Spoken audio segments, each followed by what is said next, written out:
right? So what we can do is let's go back to basics, right? And so if you want to talk about halfway movements, there's you can look at this, and what we'll do is you can look at movements in karate.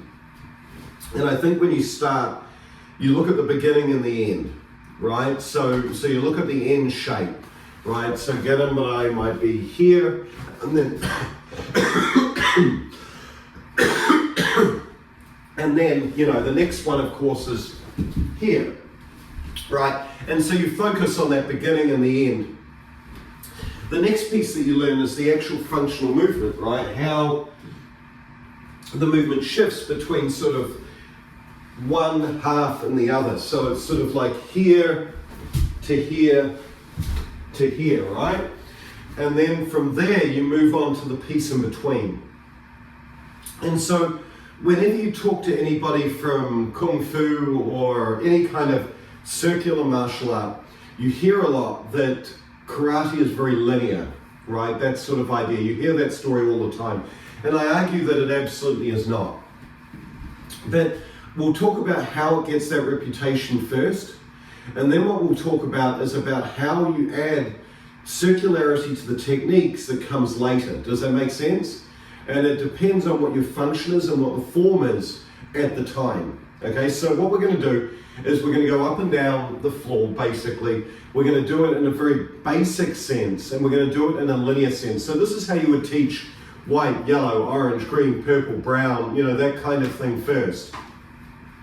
And we'll talk about the important points for each of the 5 basic blocks. We may extend, and if you look at the 5 basic blocks, other template for everything else, every other block you do, period, in karate. And then what we'll do is we'll then look at the actual form and function of each of those and discuss how they're really sort of infinitely useful. And depending on how you do the part from point A to point A1, right, the halfway point to point B, is how you make those shapes in between that really matter, right? And so this is really unlocks a lot of what Steve Ubel thinks about, right? It unlocks a lot of what other folks think about, and it really unlocks the true, I think, I call it degeneracy of karate.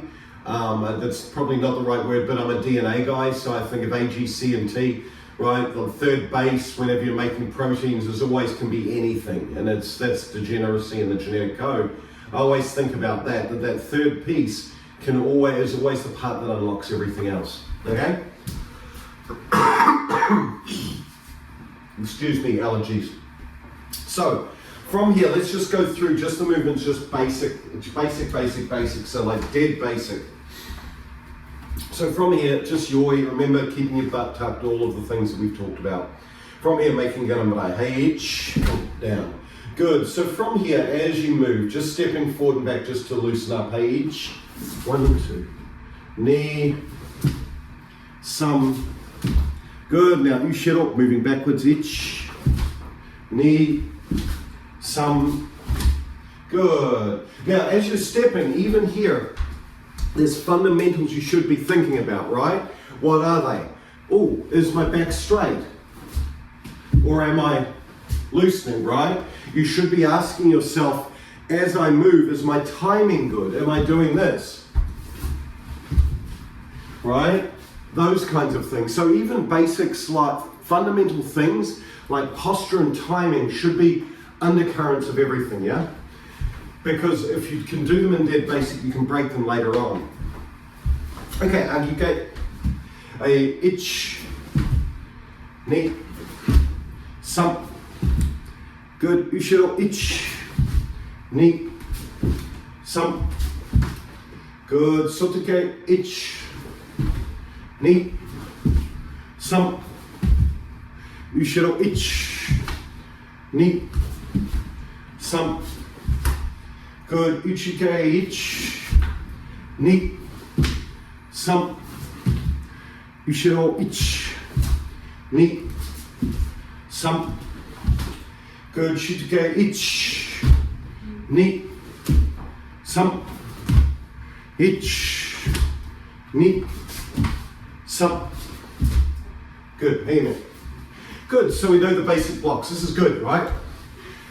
So if you read sort of one of the motivations for the chapter on blocking in my book, if you look at it, if you notice, it's actually very different from the other chapters, right? So like the one on punching was more or less listing different techniques, important points, you know, kicking, listing the different kicks, important points. If you look at blocking, all I talk about is basically the top 5 blocks, and then I stop. The reason is, it was me double purposing stuff, and it was basically my 5th Dan essay. So my essay for my Gedan was titled literally, if you know the 5 blocks of Shotokan karate, you don't need to know anything else. That was what it was called. And so what I argue in that essay is the idea, and I think I modified it for the book, I can't quite remember, but I modified the idea that if you look at the full functionality of the movement, you don't need anything else in karate. It has everything that you need if you just practice those 5 blocks.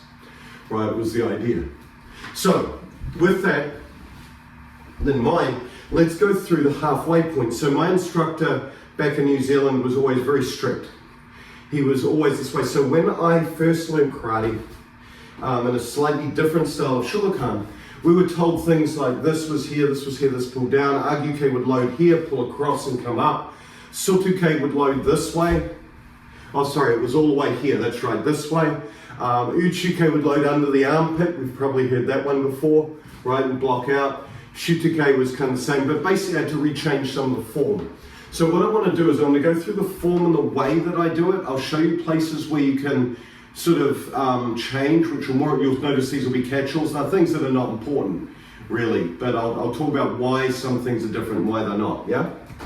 So, and then what we'll do, and really what I want to focus on is that waypoint. So, waypoint 1, waypoint 2, how do you get there? What's the distance, the travel you do between one and the other? And this is how you want to teach a beginner to always hit these waypoints, right? And that's really important. So, from here, let's just make Gedan Barai. Right, so from here, first thing with Gedan, right, make sure with your basic form of the block, fist and the thumb off your arm. It's not going to come straight out, it comes off, right? So there's a definite downward slope here. Hips are open.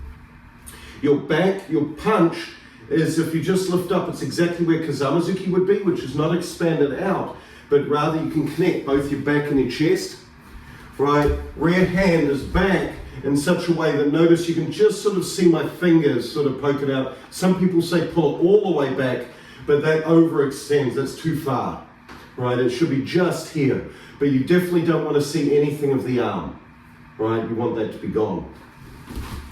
So from here, as we step, the key thing here is as you step, feel this arm come up to the center.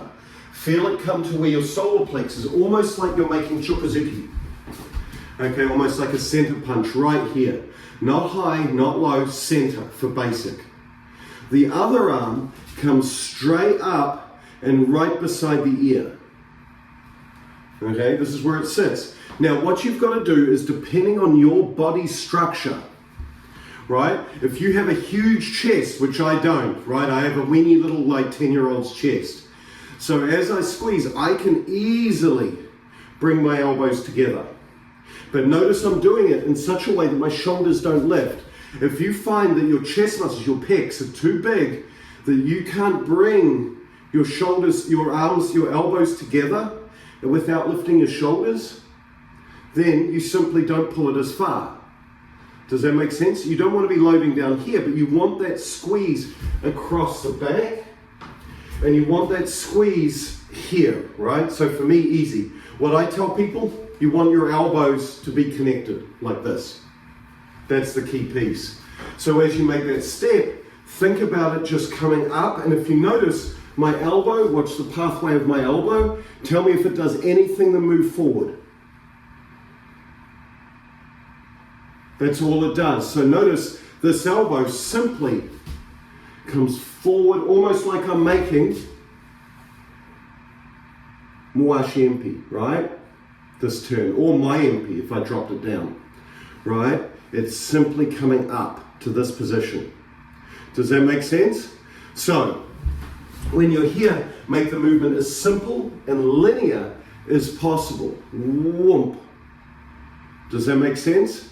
So, it's here, feel compression, stretch across the back, boom, up. Just that feeling. Very, very simple, very simple. The hand, if you open it, you'd slap yourself across the ears. Right, ready? Hey, itch, shut, boom. Now from here, just brush it straight down, allow the hip, the elbow to push, knee. Again, make sure mine's high, it should be lower, fist and thumb off the leg. Same thing, itch, up, knee. Itch, knee. Itch, knee. Good, now Ushel, moving backwards. Itch, knee. Now be careful, because you've now got this emphasis in the elbow to bring it forward, right? Rather than thinking up like this, you're bringing the elbow forward. Does that make sense? There can be a tendency when you move backwards to drive your shoulders forward and your chest forward, rather than keeping everything together. So just keep an eye on that. Itch, knee. Itch, knee. Itch, knee. Good, hey man. Now from here, thinking about, as you move, think about the totalness, I was going to say totalitarian, that's the wrong word. Right, think about the totalness of just moving your elbow and the connection to the leg. So as you make the Gedan Barai, watch. As I move forward, this and this have the furthest to travel in the whole technique. Together, together, together. Now when this drives forward, together. When I move backwards, watch. Now it's this one and this one. Together, this one and this one. Together. Does that make sense? So really focusing from the leg, and then as you focus it from the leg, then focus it from the hip. So now I'm here, instead of the leg, now watch the hip. Together, together. Watch from here to here, together, together. You see, and you want to get that nice basic feeling. What you find with beginners is that because this has further to go, it's easier to time the elbow and the leg, or you could almost think about it as wrist, ankle, elbow, knee, right, shoulder and hip kind of thing. And when I'm talking shoulder, I'm talking about this kind of action, right? You can almost time all of that together, which creates that expansion contraction, right, that we think about. So one more time, and the only way you can time it really well is if there's no excess movement. If you're doing anything like release, lift, right, this kind of stuff, notice how my elbow is now swinging wide rather than just straight where it needs to go.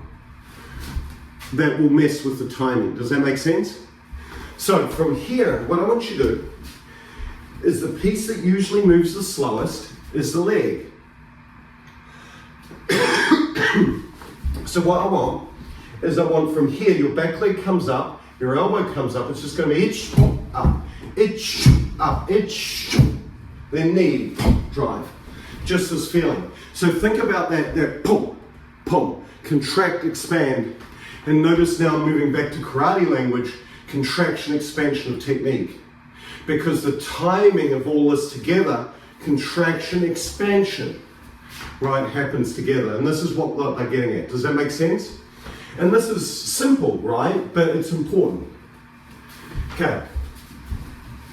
Ready? One more time, then we're moving on to other blocks. So 2 counts, itch, contract, knee, expand. Ready? Itch, knee. So don't lift your shoulders. Itch, knee. Good, check where your hips are going. Make sure that you're not over rotating your hips. You see what I mean? Just make it from here, make it a straight collapse.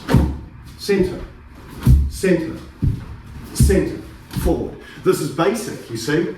Because otherwise, any bit that I take away from, or that I add extra to this contraction, I'm going to lose now in the expansion. You want, in basic technique, when you're practicing it basic, which is what we're doing now, you want everything to be equal. You want the expansion to equal the, and that changes in real life, right?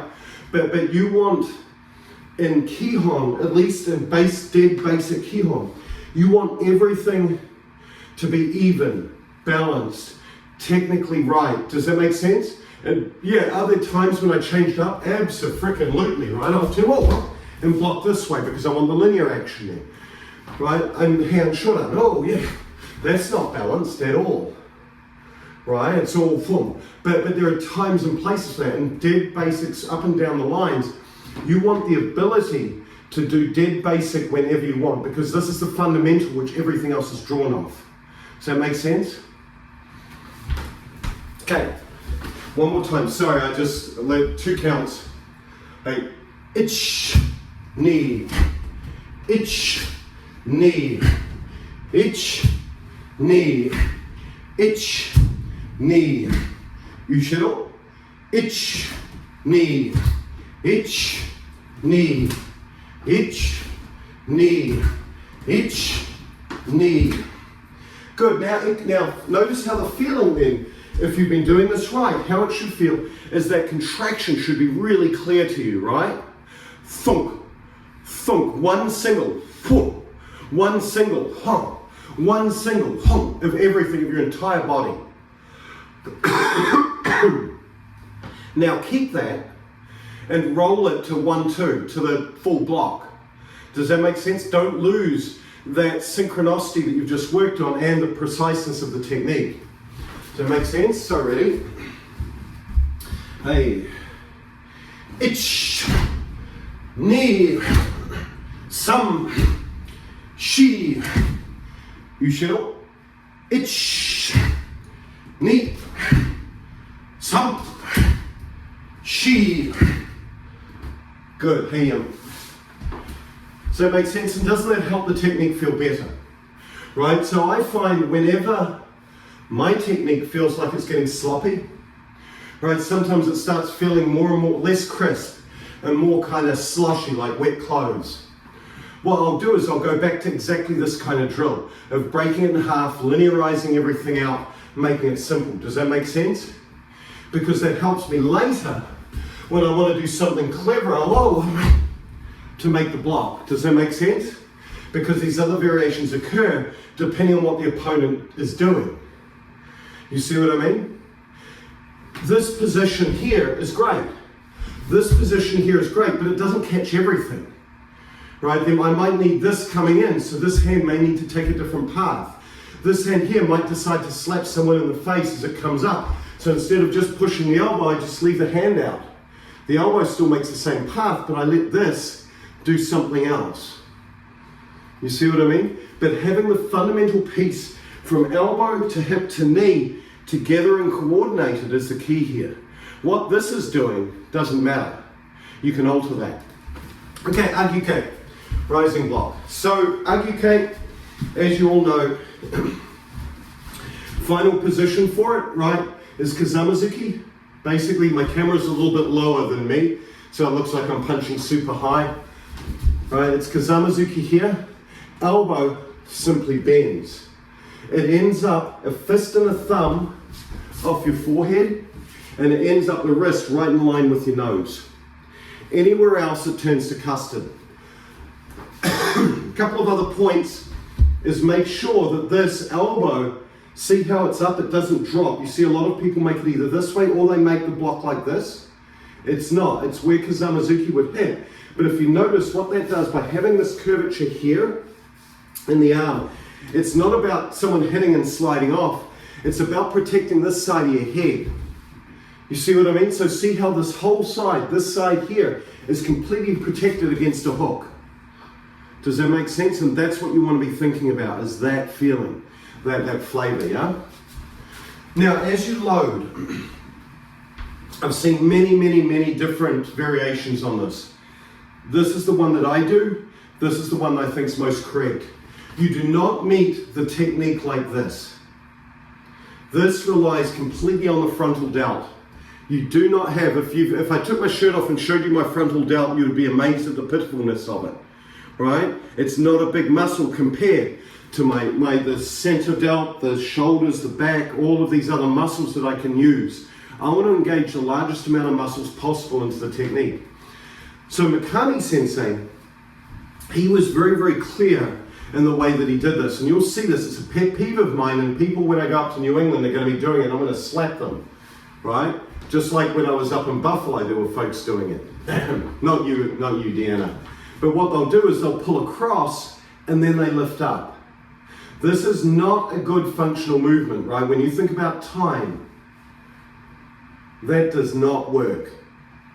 The technique is, and Mikami taught it this way, and I'm 100% aligned with him, is you make it like an uppercut and then rotate.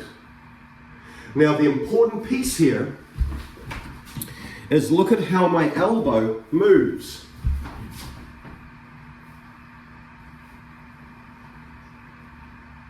It moves in a straight line. If I come across and up, my elbow is coming across and up. That's not very efficient. It's got to be linear. It's got to be, it's got to be straight. Let's live into the Kung Fu people's sort of idea of life. So as you move, see, it's this wonderful, if you watch my elbow, boom, straight up, straight up, straight up. And if you notice, what will happen if I don't move my hips, it's coming up sort of here and then it rotates. But watch, when that's coupled with the movement of my hip, it covers to the side of my head. It hasn't bulged out, it hasn't flared, it's just remained, and it covers to the side and rolls up. Does that make sense? So as far as my elbow is concerned, it doesn't know whether I'm doing Uke or Kazamazuki, because they're both the same technique, right? It's that combination of it's one of those ones again that doesn't translate well, just like Soto Uke, when you're doing it standing here like this, it doesn't translate well. It's when you add in the rotation of the hip, which is a requirement for the end of the technique, right? It's only when that's done in combination with the straight linear push up that's important. Now, when you meet the technique, this used to be, I think, you just punch their arm in midair as it came in, bam! It was that kind of idea. And if you missed, it would catch here. As soon as it catches, you've got that rotation of the hip, the drive in, so you've got the push up from these big muscles lifting, right? You've got the rotation of the wrist, right? So what you're doing is you're not just pushing down, you're pushing into the technique with your body. You've got the lift up and you've got the rotation that's drawing them towards you. Does that make sense? And what that does is that unbalances the technique that's coming towards you. You're not just fighting force on force, it's a twisting machine to move it. Okay, and that's how Uke works. It's that idea, it's that concept, yeah? So let's work through it. So really think about that elbow and how that comes up. From here, this just loads, just straight up, just lift, boom. Each 1, 2. Now the load varies, right? And there's different variations of the load.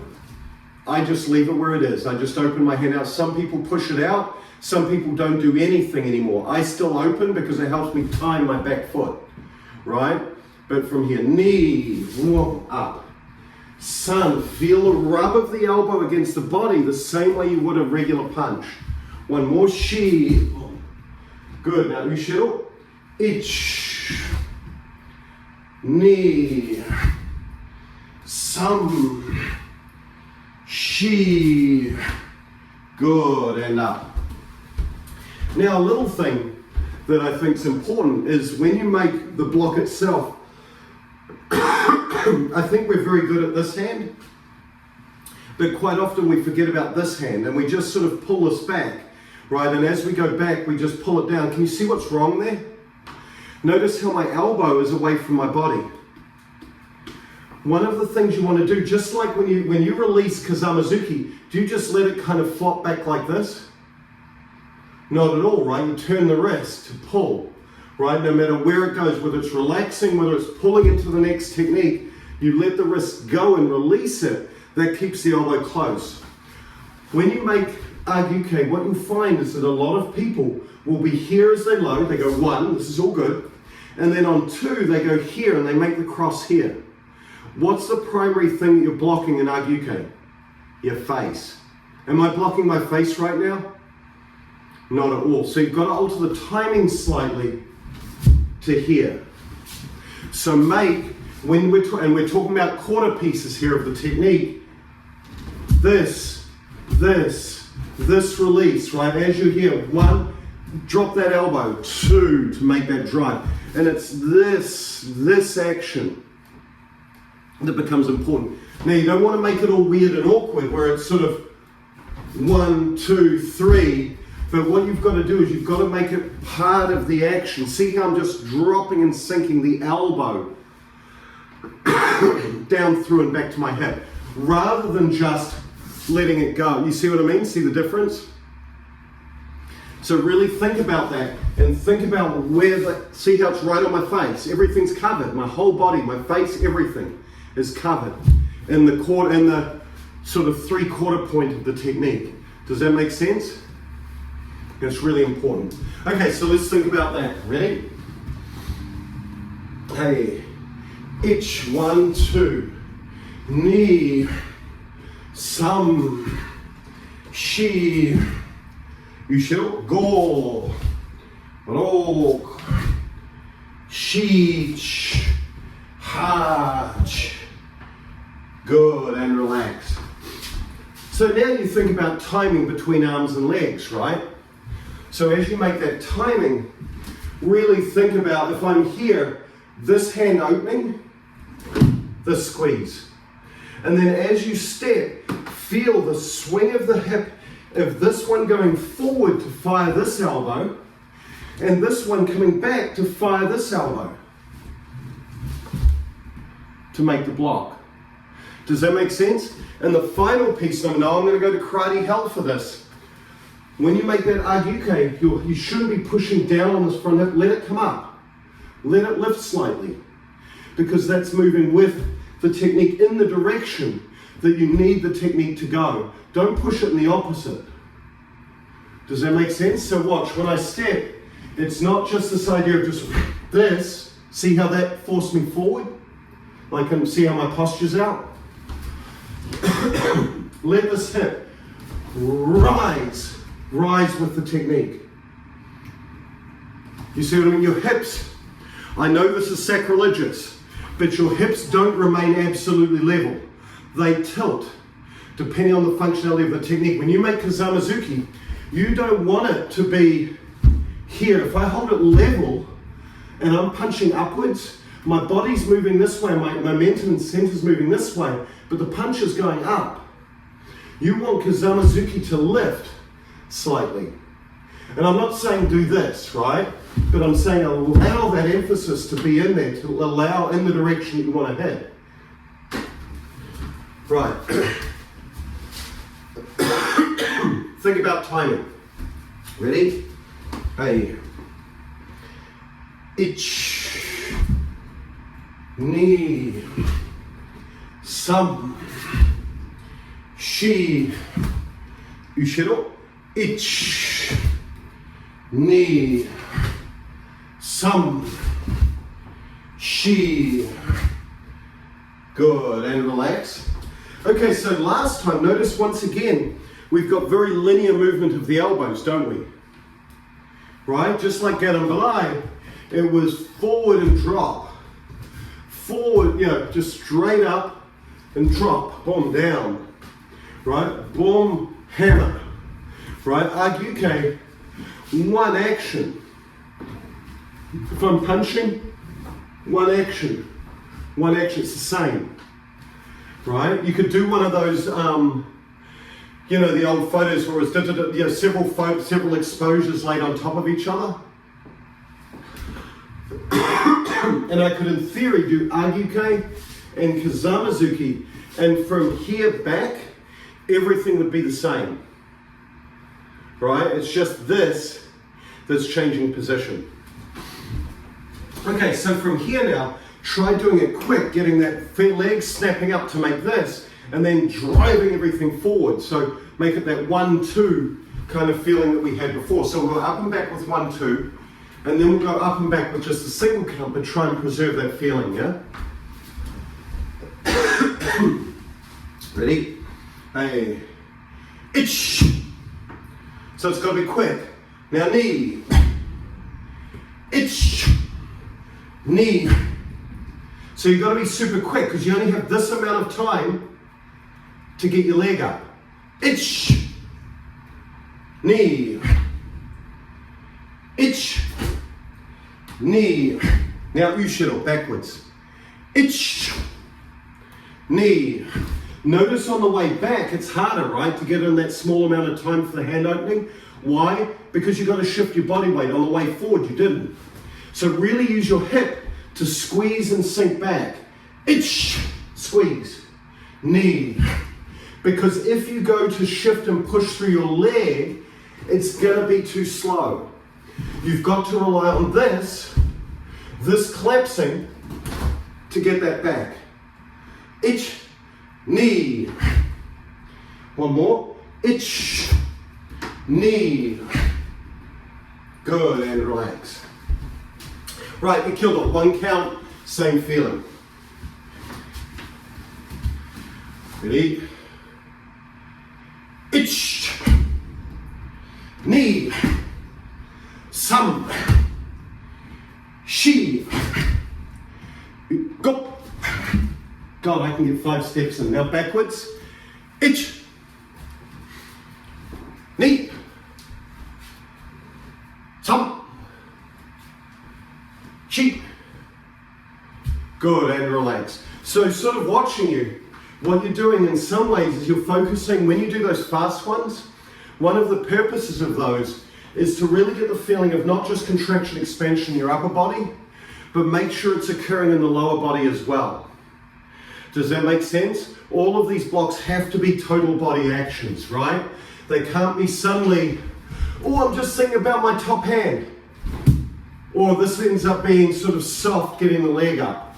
You've got to make here as well as here. Here. Right? And it's hard in Age because this is such a small movement. You're just opening your hand. And that's part of why I'm convinced they used to have you fire your arm out, right, was to help make it a bigger action, help with that total body action, right, if you've seen that variation. It doesn't matter which one you use, it's whatever floats your boat, right? But the idea is the same. So it's really think about, no matter which block you're doing, think not just up here, but think about this knee and the hip and the squeeze. Here, all of that together. Does that make sense? And that's when you see the really good Japanese instructors move. That's why they're so sharp. It's not because of what they're doing with their upper body. The upper body is very easy to move. It's what they're doing with their lower body that matters. So this contraction of legs, the squeeze of legs, and the way to do it weightlessly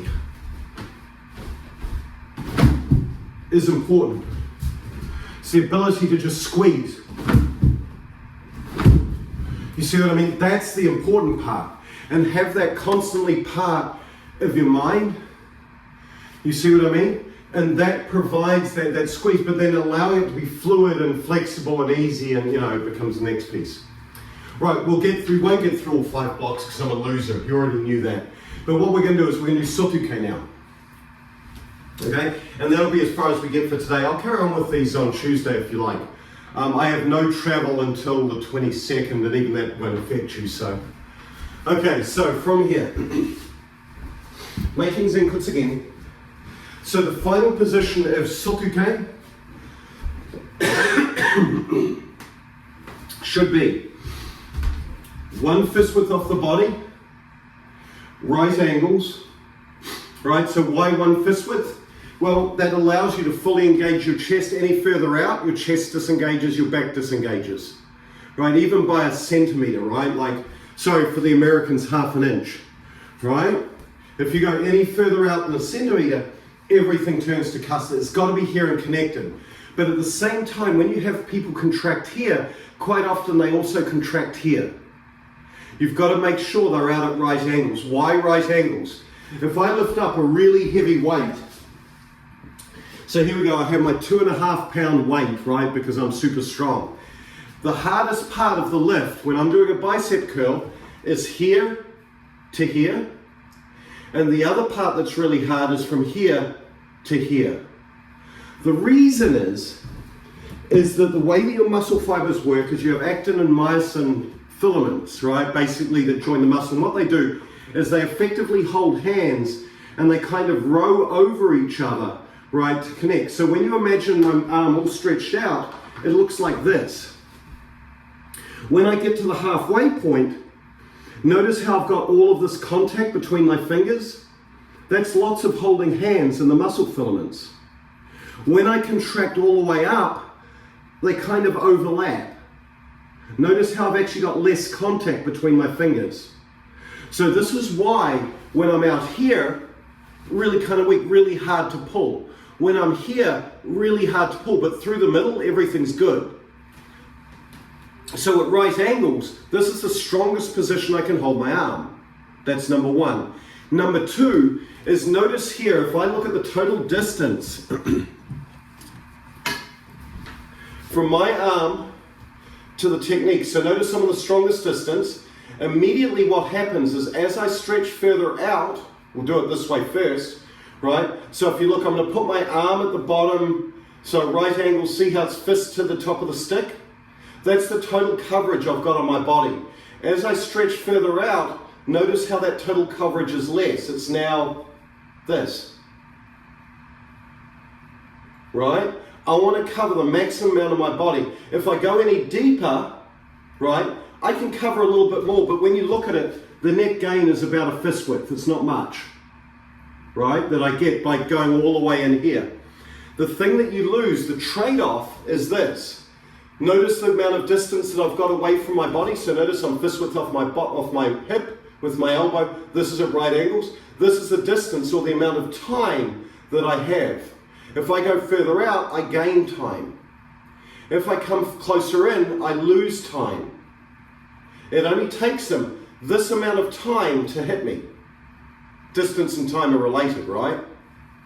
If I'm out here, now I have all this time to be able to react. So when you look at it, this is why this position is so incredibly important, is that it gives you this amount of time, the strongest position for the elbow muscularly, right? And the biggest coverage for my body. It's the best of all three dimensions. That's why that elbow position here is so incredibly important. Does that make sense? And there's no argument to that in basic Soto Uke. Does that make sense? Clear? Right? There's nowhere else it can be, right? At all. And this is the same for Uke. The final position, of course, is here. If I make Gedan Barai, it comes up. If I look at just where I lift it, if I do the Vulcan live long and prosper, right? If I do that and just flip it around, it comes right level with my nose, right? So it's here. And then notice you can sort of see the side of my body, but the angle of the block, because I'm moving with my hip and making hami, that's what moves the punch past me. It's not me moving this in the shoulder socket. This is rigid and solid in this one strong place, but the part that makes the block is my body movement. Does that make sense? That's for Soto Uke, and that's really important, yeah? Okay, good. So from here, as you make this position, you want to make sure that it always hits to there. There is no other position for Soto Uke, period. How it's loaded can differ, okay, and it depends. So let's just sort of go with the easy arm first. So from here, we're going to load with the first arm, just push this straight out. Your hand can be open or closed. It is completely up to you and what you're trained. What I encourage you to do is not do something halfway between because you'll lose fingers. Either bring it out to shuto or bring it into a fist, either or, right? But don't do something halfway. The load hand, The one key position is that this must be parallel to the floor, your humerus. Not here, not here, here. The hand needs to be pointing out that way. For Soto Uke, for basic Soto. And as you know, we've done Tiki. There are variations on these, different techniques. For Soto, it's here.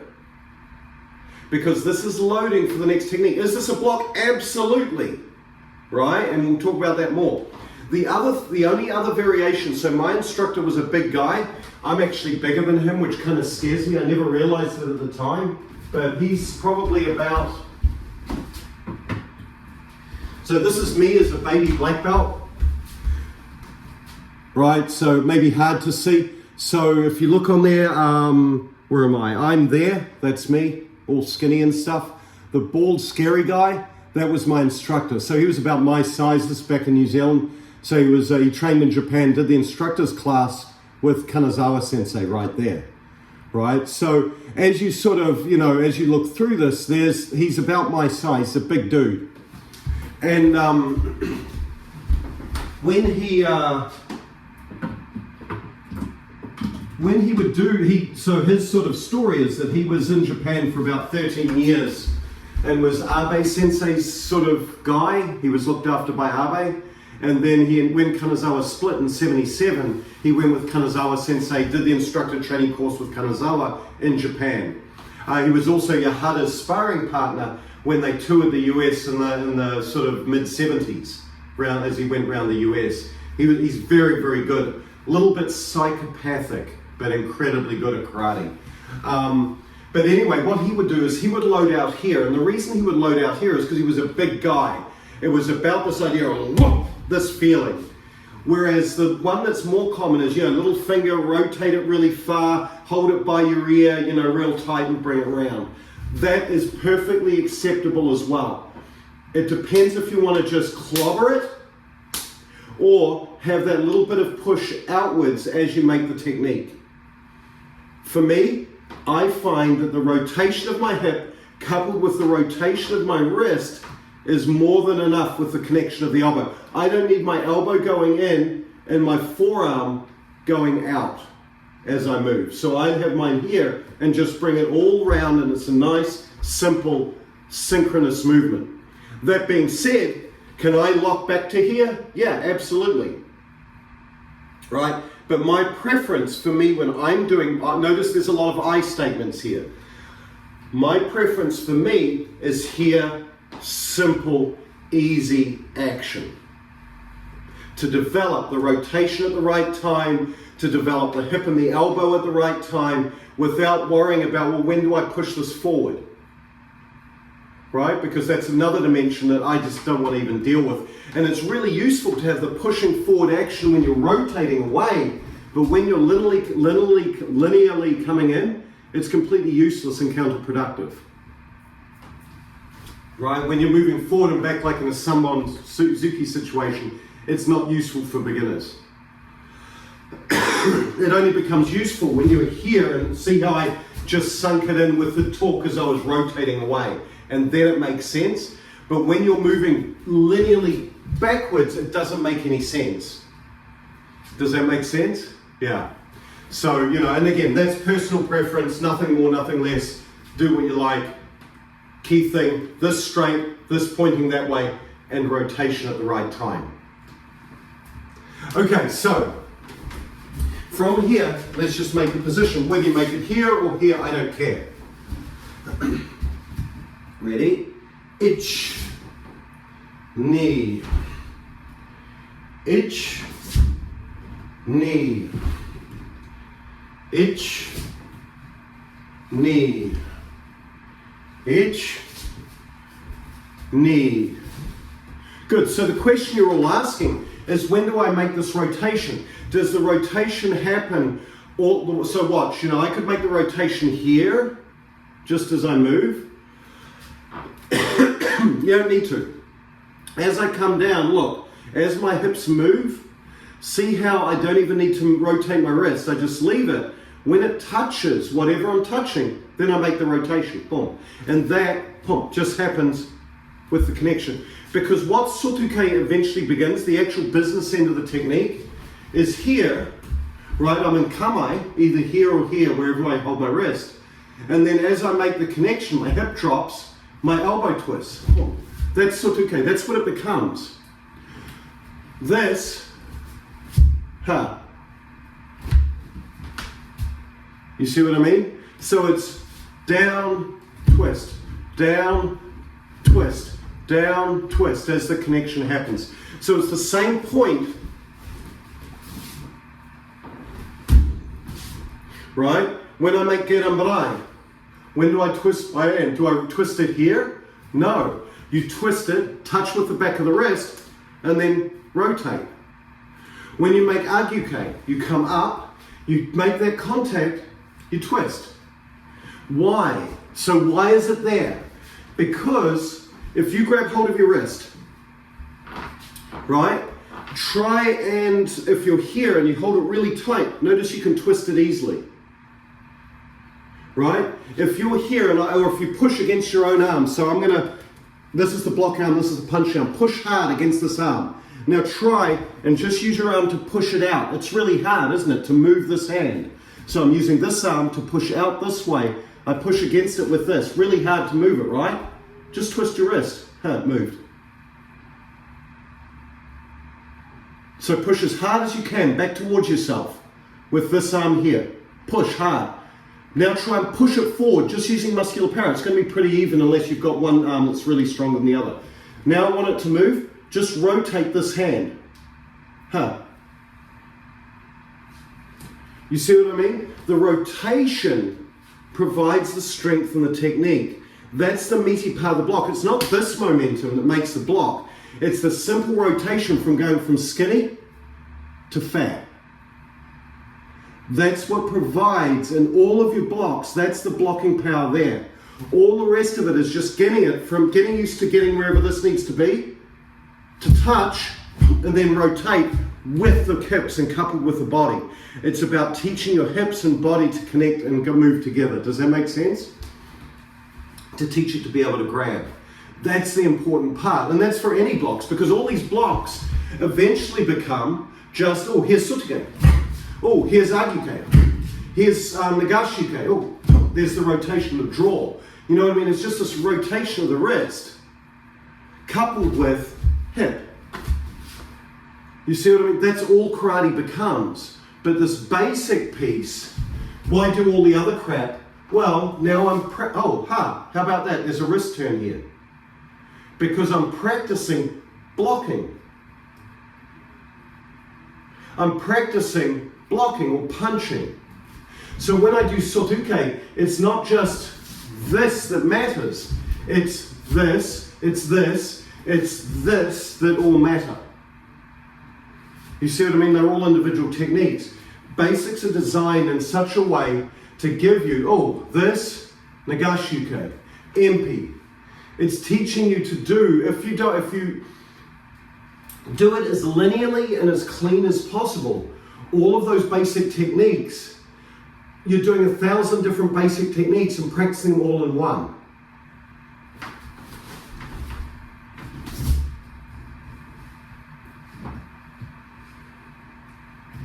Depending on how you roll it. You see what I mean? It's not just, I'm elbowing somebody behind, I'm hitting somebody in front.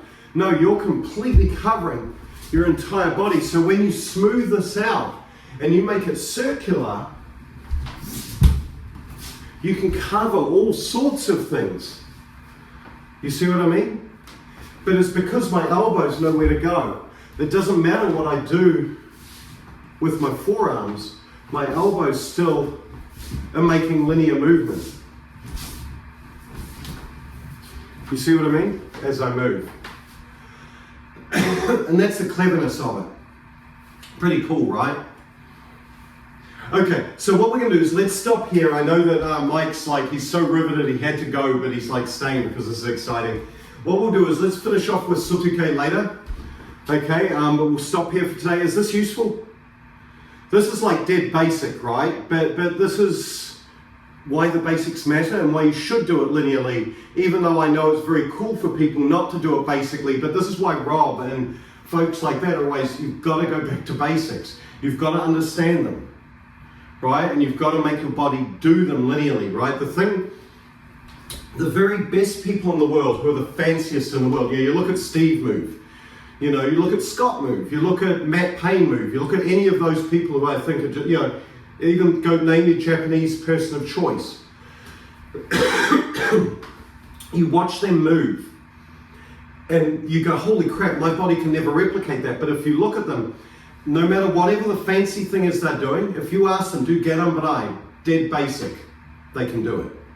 And that's the mark of a real karateka. Someone that can do that basic stuff with good posture, good timing, good linearity, good contraction, expansion. You see what I mean? All we're doing is we're just saying these are the fundamentals, you know what I mean? So there's always two issues. There's one where nobody ever leaves that, right? Which is a big problem within a certain organization that someone may or may not belong to, right?